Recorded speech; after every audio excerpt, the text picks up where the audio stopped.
예수를 잘 믿어도 고난이 찾아올 때가 있습니다. 하나님의 말씀대로 순종하고 살았는데도 앞뒤가 꽉 막힌 답답한 상황을 만날 때가 있죠.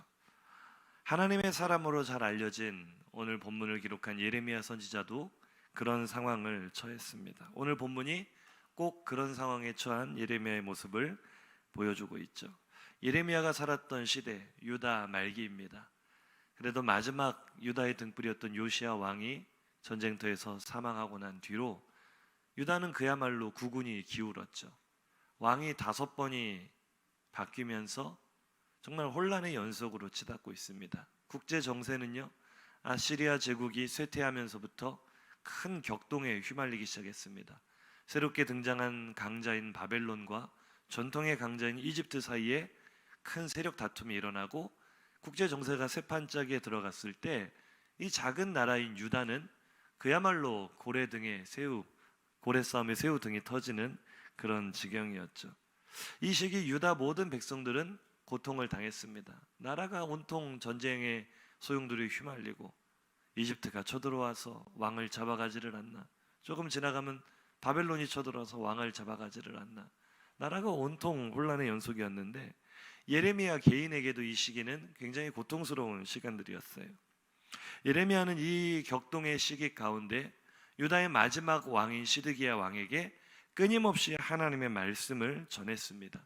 근데 그 하나님의 말씀의 내용은 이런 것이었어요.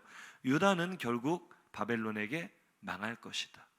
그러니 헛수고하지 말고 하루라도 빨리 바벨론에게 항복해라. 근데 이 말이 시드기야 정권에게는 굉장히 불편한 말이었어요.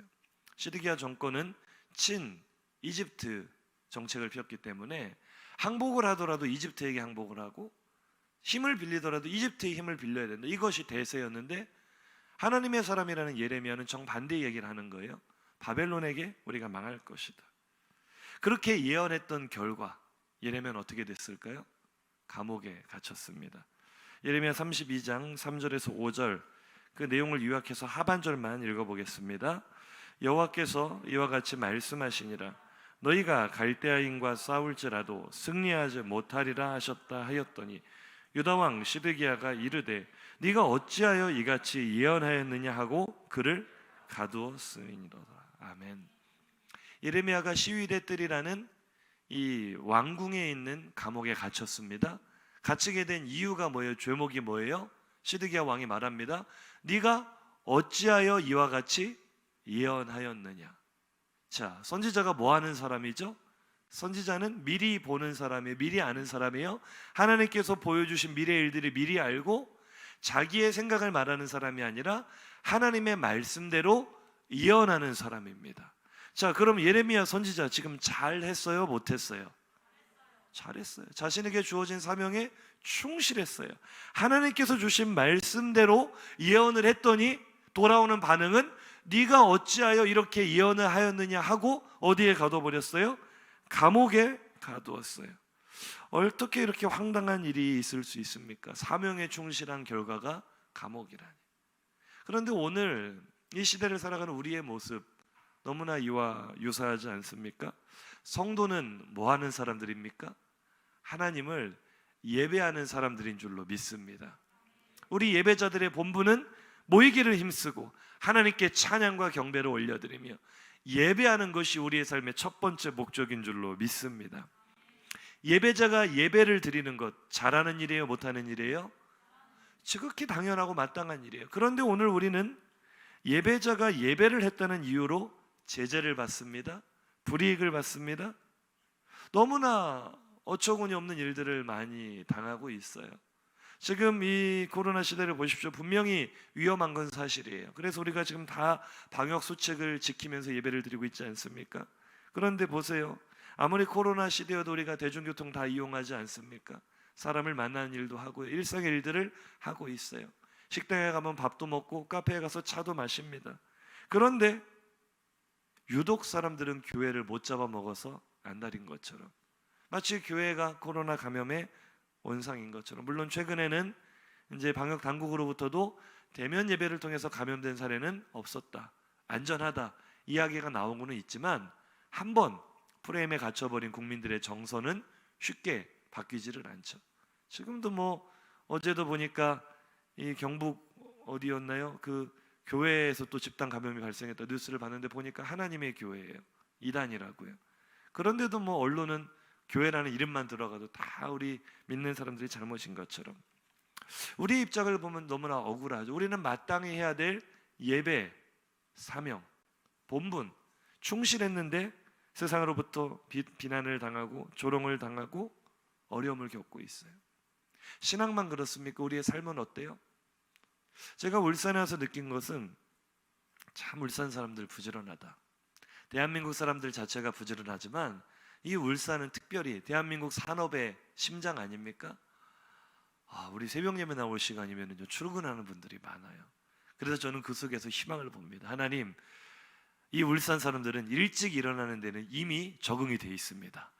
기도의 자리까지만 나오면 이 대한민국이 다시 한번 하나님의 나라가 되는 역사는 울산으로부터 시작될 줄로 믿습니다. 저는 그런 꿈을 가지고 있거든요. 얼마나 부지런한지 몰라요. 우리들은요 열심히 삶에 최선을 다한 것뿐이에요. 최선을 다해 우리에게 주어진 삶을 살았고 우리에게 주어진 일들을 했을 뿐인데 어느 날 갑자기 닥쳐온 이 무시무시한 코로나라는 재앙은 우리의 삶의 모든 것을 무너뜨리기 시작했어요. 우리 너무나 억울하지 않습니까? 우리가 뭐 이 바이러스를 만들어낸 것도 아니고 퍼뜨린 것도 아니고 우리는 그저 우리에게 주어진 일에 최선을 다했을 뿐인데 우리는 앞뒤가 꽉 막힌 마치 시위대 뜰에 갇혀버린 예레미야처럼 앞이 보이지 않는 상황 속에 갇혀버린 이런 답답한 일들을 만나고 있죠. 자, 다시 한번 예레미야의 심정으로 돌아가 볼까요? 예레미야의 마음이 얼마나 답답했을까요?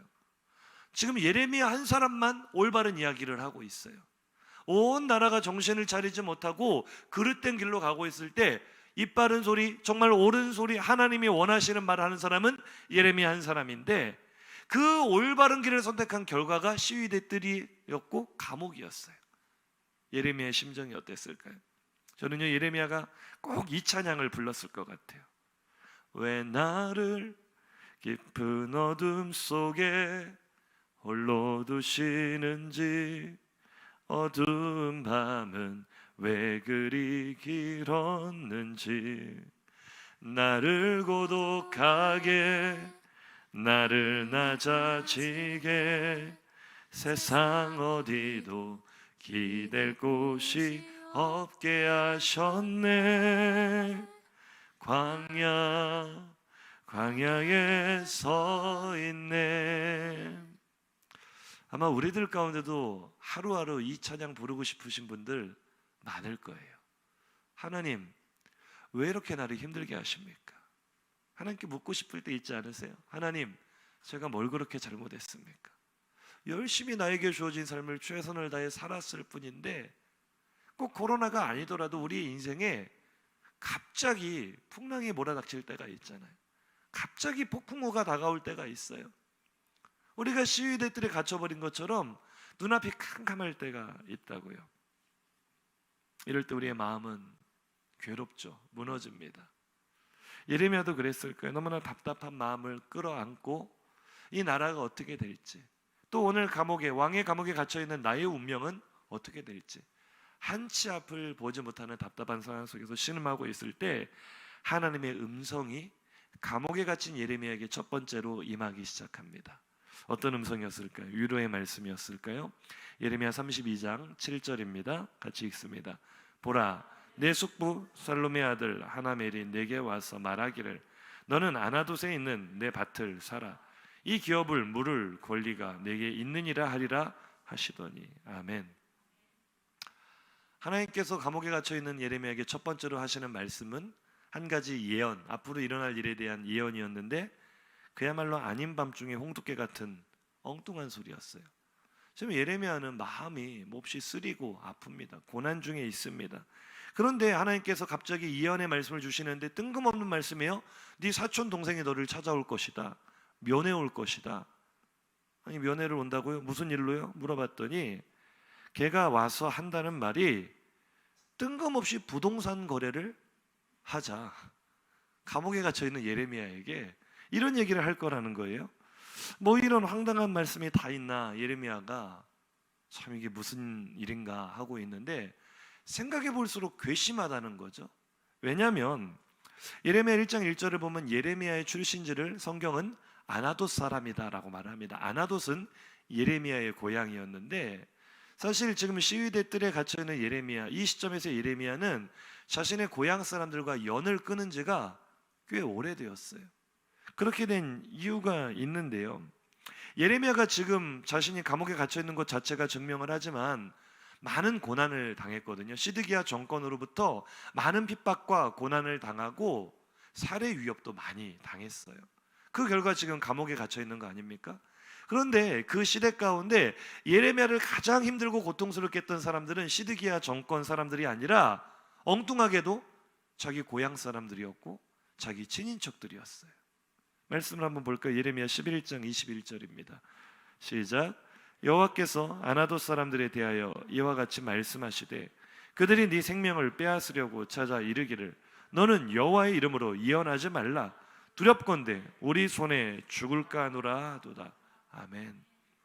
제가 누누이 말씀드리지만 성경은 굉장히 고상한 언어로 써여 있는데 현실은 이거예요. 자기 고향 사람들이 예레미야에게 그 위대한 하나님의 사람 선지자에게 그를 추종하고 떠받들고 칭찬하는 게 아니라 가는 곳마다 쫓아다니면서 한다는 말이 예레미야 너 입 좀 다물어라. 너 제발 쓸데없는 예언 좀 하지 마라. 우리나라가 바벨론에 망한다는 그딴 소리 왜 하고 다니냐? 너 한 번만 더 그런 예언하면 우리 손에 죽을 줄 알아. 그 이야기를 시드기야 정권 사람들이 한 게 아니라 물론 시드기야 정권에서도 그런 핍박을 많이 당했지만 그래도 자신의 백그라운드가 되어줘야 되고 그래도 자신의 지지 세력이 돼줘야 될 자신의 고향 사람들 자신의 친인척들이 먼저 앞장서서 가장 격렬하게 예레미야를 죽이겠다고 달려드는데 그래서 이 후대의 예수님께서도 선지자가 자기 고향에서 환영을 받는 일이 없다라고 말씀하시잖아요. 이 예레미야를 염두에 두고 하신 이야기예요. 어떻게 이럴 수가 있어? 고향 사람들이 자신의 혈연 이 지연 관계로 연결된 그 고향 사람들 친인척 사람들이 어떻게 나를 죽이겠다고 아니 예레미야가 진짜 잘못이라도 해서 그런 취급을 당하면 억울하지는 않지. 하나님의 말씀을 전하는데 마치 오늘날로 말하면 강대상에서 하나님의 말씀을 말하고 있는 목사를 멱살을 잡아 끌어내리는 거랑 똑같은 상황을 예레미야는 날마다 경험하고 살았던 거죠. 얼마나 고통스러웠겠어요. 그런 사람들이 뜬금없이 찾아와서 부동산 거래를 하자. 이 상황이 이해가 되십니까? 예레미야는요 지금 하나님 말씀 전하다가 감옥에 갇힌 것도 억울하고 앞이 보이지 않는데 하나님이 주시는 말씀 자체가 너무나 황당해서 자신의 귀를 의심해야 될 지경이었을 거예요. 뜬금없이 부동산 이야기를 꺼내는 것도 부자연스럽지만 그 이야기를 꺼내는 의도 자체도 참 불순해 보입니다. 지금 이 자신의 사촌 동생이 와서 내 땅을 사라 하는 그 목적은요 성경을 다 살펴보진 않았지만 제가 내용을 요약해서 말씀을 드리자면 기업을 물을 권리가 너에게 있다라고 말하는 거거든요. 기업을 물은다는 것은 무엇입니까? 하나님은 이스라엘의 각 가문마다 각 지파마다 가문마다 그 땅을 다 나누어 주셨어요. 각 가문마다 가지고 소유하고 있는 기업이 있는데 자신이 가난해져서 힘이 없어서 이 기업을 지키지 못하게 되었을 때 이 재산이 다른 사람의 손에 넘어가게 되겠죠. 그때 하나님께서는 율법을 통하여 하나님께서 각 가문에게 나눠주신 이 기업은 영원토록 너희의 소유가 되어야 되기 때문에 그것을 보호하는 법을 주셨는데 그것이 바로 기업 물을 자에 관련된 이 법이었어요. 가장 가까운 친척 중에 최고의 연장자가 그 넘어가게 된 자신의 가까운 친척들의 그 기업을 대신 사줘야 되는 거예요. 그 권리가 예레미야에게 있다는 거예요. 그냥 그 상황만 보면 그럴 수도 있겠지 생각할 수 있겠지만 제가 서두에 이 시대 배경을 말씀을 드렸잖아요. 자, 아나돗 사람들, 예레미야 고향 사람들 그렇게 예레미야를 죽이겠다고 협박했던 사람들이 갑자기 율법을 들이밀면서 기업을 물러라 이 부동산을 사라 말하는 것도 참 도의적으로 안 될 말이기는 하지만 왜 지금 그들이 자신들의 기업을 지키기 어렵게 됐겠어요? 지금 시대가 어떤 시대예요? 나라가 망하기 일보 직전이에요. 지금 온 국토가 전쟁터라니까요. 애굽이 쳐들어왔다가 바벨론이 쳐들어왔다가 무슨 토지 소유의 개념이 무슨 의미가 있고 땅이 아무리 넓다 한들 그게 무슨 위로가 되겠어요? 나라가 망하게 생겼는데. 그러니까 지금 이 아나돗 사람 예레미야의 친척 사촌 동생이 와서 하는 말은 전쟁이 벌어지고 있는 그 땅을 사라는 거예요. 이게 지금 말이 된다고 생각하십니까? 국민 여러분, 귀를 열고 들어보십시오. 예레미야 이야기가 아니라 내 이야기라고 들어보시기 바랍니다.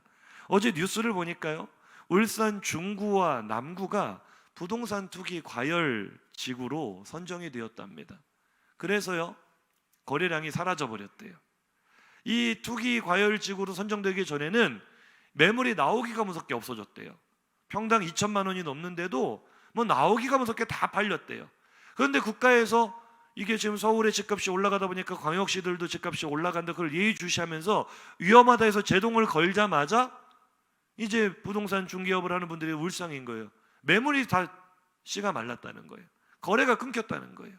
부동산의 속성이 그거 아니에요. 계속 땅값이 오를 것이라는, 가격이 오를 것이라는 기대가 충족이 되면 거래가 활발하게 이루어지지만, 이런 작은 리스크 하나만 일어나도 이제 더 이상 오르지 않을 거다, 오히려 떨어질 거다, 리스크가 일어나면 거래가 돼요, 안 돼요? 국민 여러분, 설교는 듣고 계십니까? 갑자기 부동산 이야기를 해서, 아니, 상식적으로 생각해보세요. 거래가 되겠어요, 안 되겠어요? 하물며 지금 나라가 망하게 생겼는데, 온 국토가 외국에게 유린당하고 있는데, 여기서 부동산 거래를 한다는 게 말이 되는 상황입니까? 안 되는 상황입니까?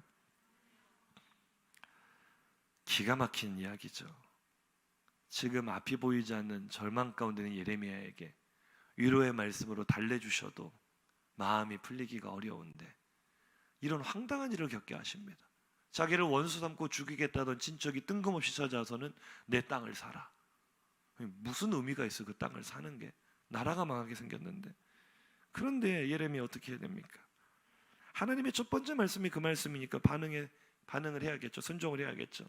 예레미야 32장 8절 9절 한번 보시죠. 여호와의 말씀과 같이 나의 숙부의 아들 하나멜이 시위대 뜰 안 나에게 와서 이르되, 청하노니 너는 베냐민 땅 아나돗에 있는 나의 밭을 사라. 기업의 상속권이 네게 있고 물을 권리가 네게 있으니 너를 위하여 사라 하는지라. 내가 이것이 여호와의 말씀인 줄 알았으므로 내 숙부의 아들 하나멜의 아나돗에 있는 밭을 사는데 은 17세겔을 달아주되. 아멘. 감옥에 있는 예레미야에게 무슨 돈이 있었을까 궁금하긴 하지만 꽤 많은 돈을 주고 샀어요. 제값을 다 주고 오히려 비싸게 이 땅을 샀습니다. 어쩌면 이것은 예레미야 선지자가 무슨 돈이 있겠어요? 자신의 전 재산이었을 거예요. 자신의 전 재산을 다 주고 하나님의 말씀인 줄 알았기 때문에 나라가 망하게 생긴 상황에서 부동산을 매입을 합니다. 하나님은 왜 이렇게 안 그래도 힘든 예레미야에게 이렇게 황당한 일을 명령하십니까? 하나님은 그 이유를 이렇게 설명하십니다. 32장 15절 만군의 여호와 이스라엘의 하나님께서 이와 같이 말씀하시니라.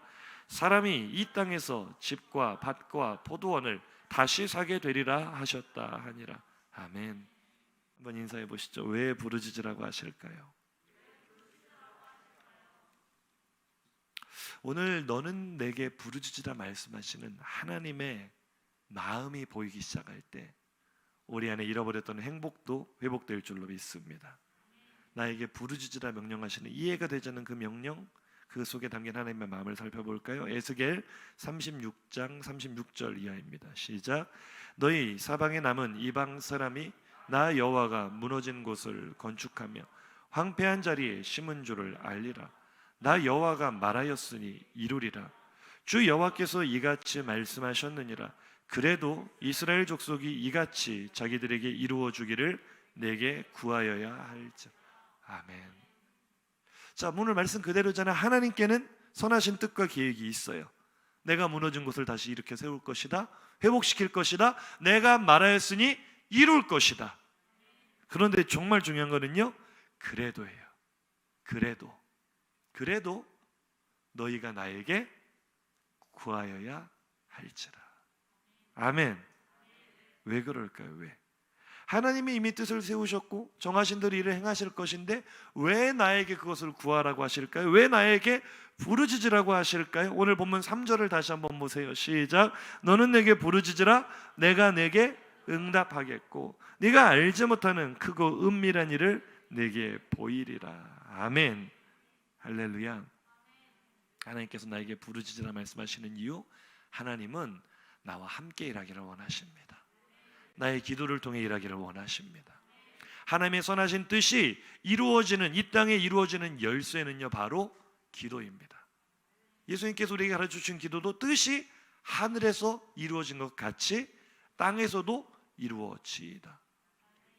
기도가 무엇입니까? 하늘의 능력을 이 땅으로 다운로드하는 거예요. 하나님의 능력을 내 삶의 문제에 개입시키는 열쇠가 바로 기도인 줄로 믿습니다. 하나님의 선하신 뜻이 내 삶을 통해 이루어지도록 구하는 것이 바로 기도인 줄로 믿습니다. 우리는 반대로 생각하죠. 나의 뜻이 하늘로 올라가 이루어지는 것이 기도라고 생각하고 나의 요구 조건을 말할 때가 많은데, 하나님이 이렇게 말씀하세요. 나의 뜻이 섰다. 나의 계획이 이루어질 것이다. 그런데 그것을 네가 구해라. 부르짖어라. 부르짖으면 내가 너의 귀에 응답해 줄 것이다. 내가 너의 눈에 보여줄 것이다. 네가 구한 대로, 네가 간구한 대로 하늘의 뜻이 이 땅에 이루어지는 것을 네가 보게 될 것이다. 그러니까 이 부르짖으라는 말은요, 조금 더 우리가 세밀하게 해석해 보자면, 된다 안 된다를 네가 스스로 판단하지 말고, 가능성이 있다 없다를 네가 스스로 정하지 말고, 현실이 어떠하든지 환경이 어떠하든지 너는 꿈을 꿔라. 하나님께는 능치 못함이 없으시기 때문에 너는 꿈을 꾸면 된다. 그 요청이 바로 우리에게 부르짖으라 말씀하신 하나님의 음성인 줄로 믿으시기 바랍니다. 아무리 코로나가 우리의 삶을 덮었어도, 우리의 삶이 아무리 처참하게 무너졌어도, 내 눈으로 볼 때 이것이 회복될 가능성이 없어 보여도 너는 내게 부르짖으라. 무슨 얘기예요?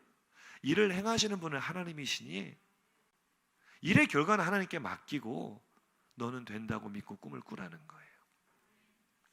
5년 전에 쇼미더머니라는 이 랩 배틀 오디션에 BY라는 청년이 등장을 했어요.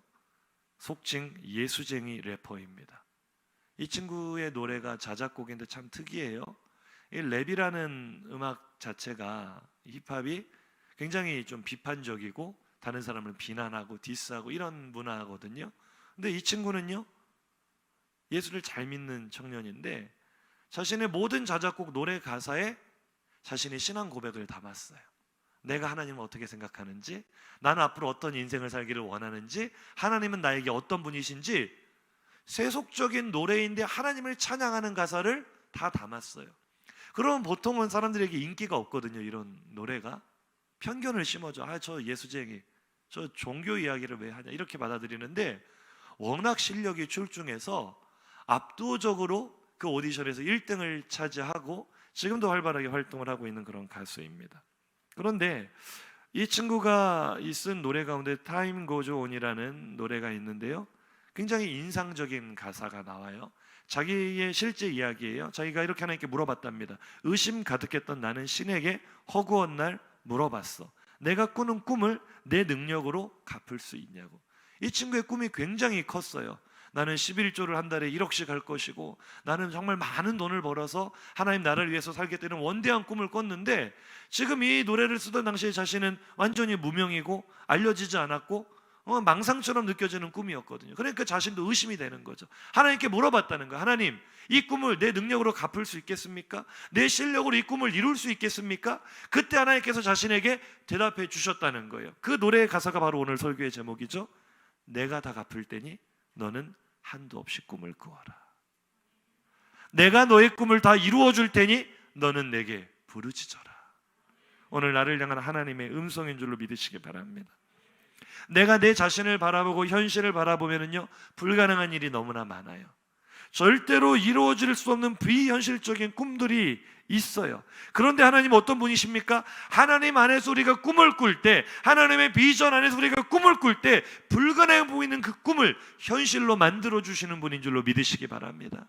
시위대 뜰에 갇혀있는 예레미야 한 사람을 건져내는 그런 꿈이 아니라, 망해버린 나라, 빼앗겨버린 나라가 이전보다 더 아름다운 모습으로 회복되는 그 비전, 그 꿈을 이루시는 분이 바로 하나님이신 줄로 믿으시기 바랍니다. 내가 다 갚을 테니 너는 한도 없이 꿈을 꾸어라. 이 메시지가 정말 복음의 메시지거든요. 하나님과 원수가 되었어요. 죄 때문에 하나님과 우리 사이가 완전히 갈라졌습니다. 하나님을 대적하는 원수가 된 우리가 다시 하나님의 자녀가 된다는 것은 절대로 불가능한 일이에요. 왜요?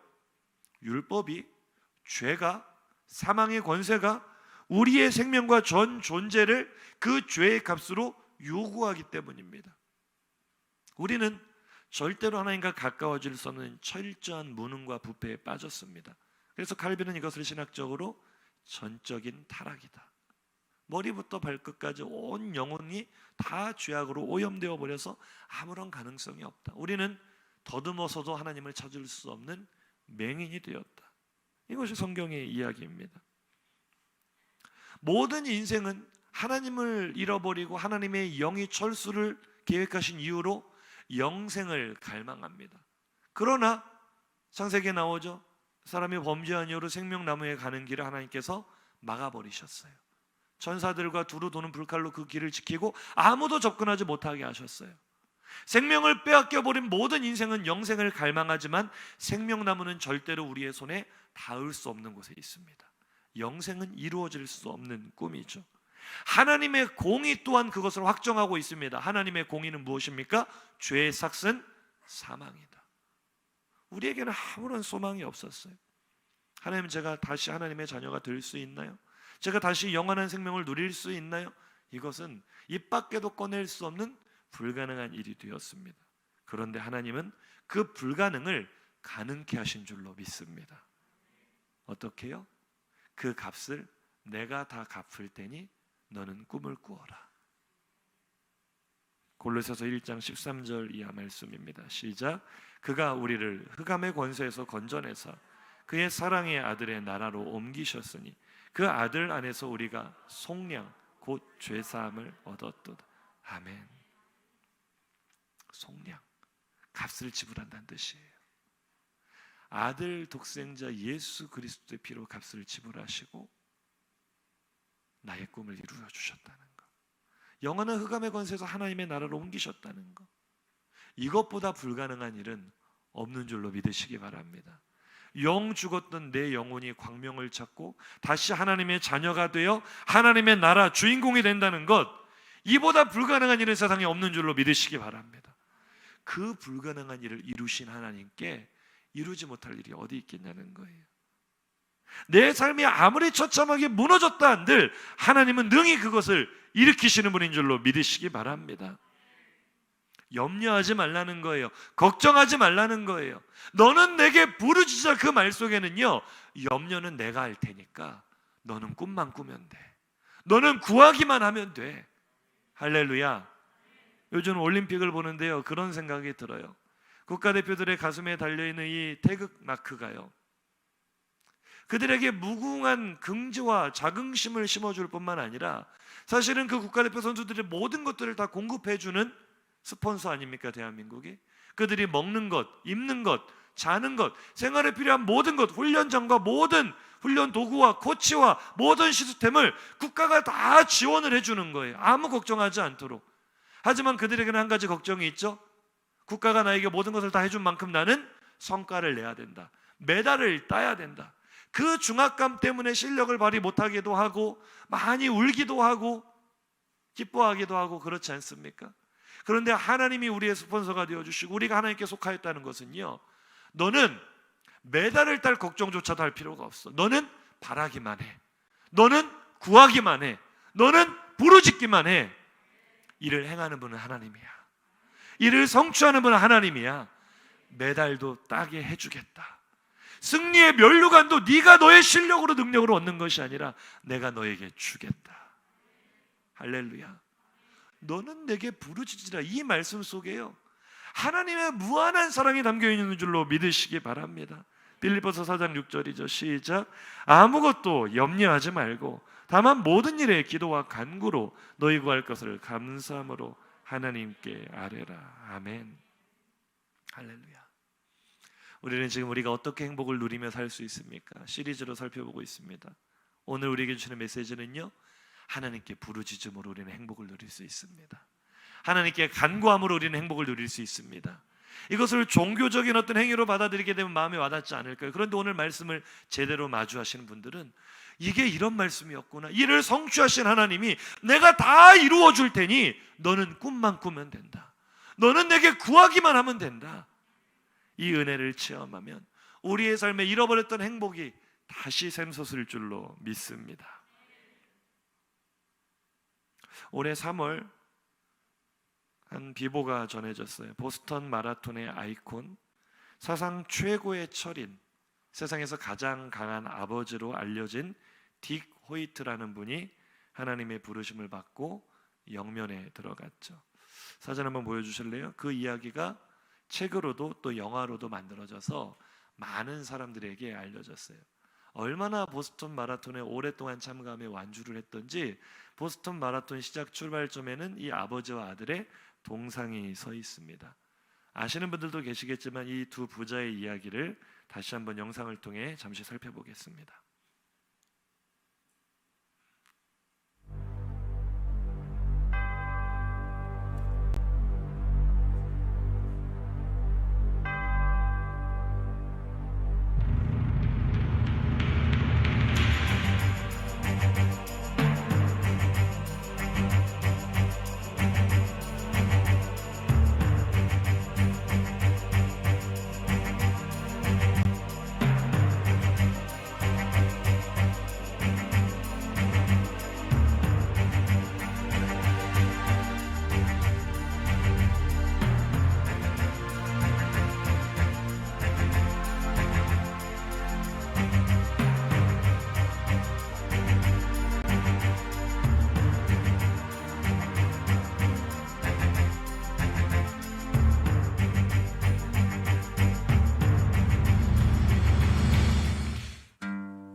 The sun, where to stand in the morning, and who told the ocean you can only come this far,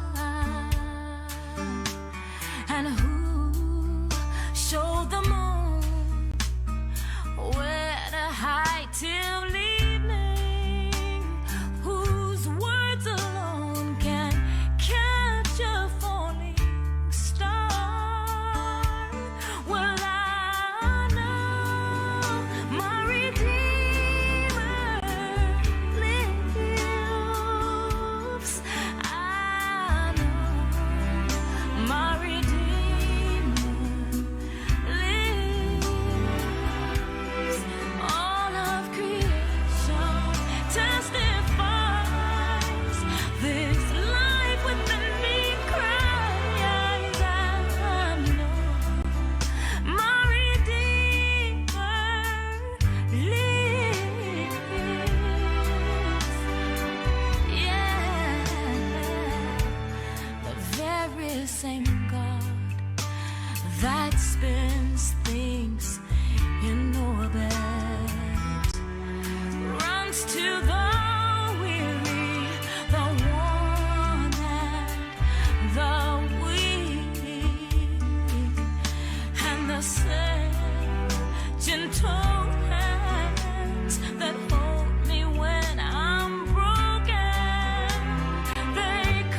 message is yes, you can.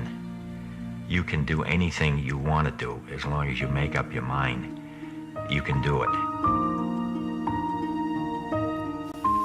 할렐루야. 내게 능력 주시는 자 안에서 내가 모든 것을 할 수 있느니라. 조금 전에 보셨던 영상은 영화의 한 장면이 아니라 실제 주인공들의 모습이고요. 이 아버지가 80세로 이제 소천하셨는데 이 보면서 너무나 큰 감동이 밀려오지 않습니까? 태어나면서부터 뇌성마비를 가지고 태어나서 말도 하지 못하고 글도 쓰지 못하는데 특수 컴퓨터를 통해서 눈동자로 겨우 의사소통을 하는 이 아들의 꿈, 소원, 딱 한 단어로 표현한 소원을 넌 달리고 싶어요. 사람들은요, 말도 안 되는 소리를 하지 말라고 할 거예요. 말도 못하고 걷지도 못하고 서지도 못하는 네가 어떻게 달릴 수 있느냐. 그런데 아버지는요, 내가 다 이루어 줄 테니 너는 한도 없이 꿈을 꾸어라. 이 책에 그런 장면이 그런 말이 나오거든요. 내가 하늘을 나는 새라면 나의 아버지는 나의 날개를 받쳐주는 바람과 같은 존재입니다. 내게 능력 주시는 하나님 안에서 나는 모든 것을 할 수 있습니다. 오늘 우리의 고백이 되기를 간절히 소망합니다. 너는 내게 부르짖으라는 말씀이 바로 그 말씀이에요. 불가능하다고 생각하지 말고, 아무리 깊은 절망이 있다 할지라도, 현실이 어떠할지라도, 네가 지금 시위대 뜰에 여전히 갇혀있다 할지라도 너는 내게 부르짖으라. 내가 꾸는 꿈을 하나님 안에서 내가 이루어 주리라. 할렐루야. 우리 이제 두려워하지 말고 어둠을 깨고 일어나야 되지 않겠습니까? 하나님의 응답을 받아 하나님의 도우심으로 행복이 회복된 우리가 이 시대를 깨우는 새로운 리더가 될 줄로 믿습니다. 우리 들은 말씀을 생각하면서 결단의 찬양으로 나아가는데요, 가사를 생각하면서 우리 믿음으로 함께 선포했으면 좋겠습니다. 우리 옆에 계신 분과 함께 인사 나누겠습니다. 하나님께 부르짖으면 하나님께서 일을 행하십니다. 하나님께서 성취하십니다. 가능과 불가능은 내가 판단할 문제가 아닙니다. 할렐루야. 우리 하나님께 찬양하며 나가겠습니다.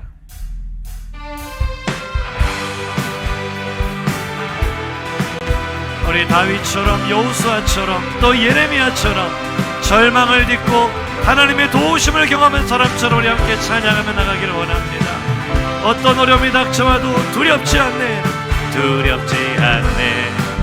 이 땅 가운데 어둠이 가득하다 해도 전능하신 주 우리들에게 승리를 약속하셨으니 낙심치 않네. 이 땅 우리 삶 가운데 평화가 사라졌다 해도 신실하신 주 우리들에게 회복을 명령하셨으니 우리 믿음으로 선포할까요? 주가 우리와 함께 시작하셨으니 그가 또한 역사를 믿으십니까? 난 두렵지 않네. 이 땅 위에서 어둠을 깨고 일어나리라. 여호수아처럼 마음을 지켜 다시 담대함을 가지리라. 낙심치 않네. 이 땅 위에서 다시 복음을 외치리라. 다윗 왕처럼 보좌 앞에서 새로운 소망의 노래 주가 우리와 함께 시작하셨습니다. 주가 우리와 함께 우리에게 부르짖으라 말씀하신 하나님 성취하십니다. 또한 역사를 이루시리라. 두렵지 않네. 이 땅 위 어둠을 깨고 일어납시다. 여호수아처럼 마음을 지켜 다시 담대함을 가진 낙심치 말고 코로나가 뒤덮어도 이 땅 위에서 다시 복음을 외치리라. 다윗 왕처럼 보자. 우리 새로운 소망의 노래 다 이루신 하나님을 찬양하며 두렵지 않네 두렵지 않네. 이 땅 위에서 어둠을 깨고 정말 일어나기를 원하십니까? 마음을 지켜 담대함으로 낙심치 않고 부르짖어 나아갑시다. 이 땅 위에서 다시 복음을 외치리라. 다윗 왕처럼 보좌 앞에서 새로운 소망의 노래 부르리라. 할렐루야 할렐루야. 오늘 나의 현실이 시위됐으리라 할지라도 여전히 절망 가운데 있다 할지라도 새로운 꿈을 꾸기를 원하십니까? 하나님 오늘 나에게 말씀하십니다. 너는 내게 부르짖으라. 그 말씀하시는 분은 이를 행하시는 여호와, 이를 만드시고 성취하시는 여호와인 줄로 믿으시기 바랍니다. 오늘 나에게 주시는 위로의 메시지는 한마디로 너는 내게 부르짖어라. 내가 다 이루어줄 테니 너는 꿈만 꾸면 된다. 네가 바라는 모든 것, 네가 원하는 소망, 그것이 아무리 불가능해 보이는 꿈일지라도 나는 이를 성취하는 여호와다. 나는 이를 행하는 여호와다. 내가 다 이루어 주겠다. 오늘 우리가 이 말씀 붙들고 기도했으면 좋겠어요. 하나님, 나의 시위대 뜰과 같은 현실을 주님 손에 올려드리며 나의 절망을, 나의 낙심하는 나의 삶의 자리를, 나의 철저하게 무너져버린 꿈과 소망을 다시 하나님 앞에 올려드리며 오늘 내가 다시 부르짖기를 원합니다. 하나님의 나라를 꿈꾸며 내가 부르짖을 때 약속하신 대로 이루어 주시옵소서. 나의 삶의 자리에 회복을 명하여 주시옵소서. 우리 이러한 제목으로 주여 한번 부르짖고 기도합니다. 주여.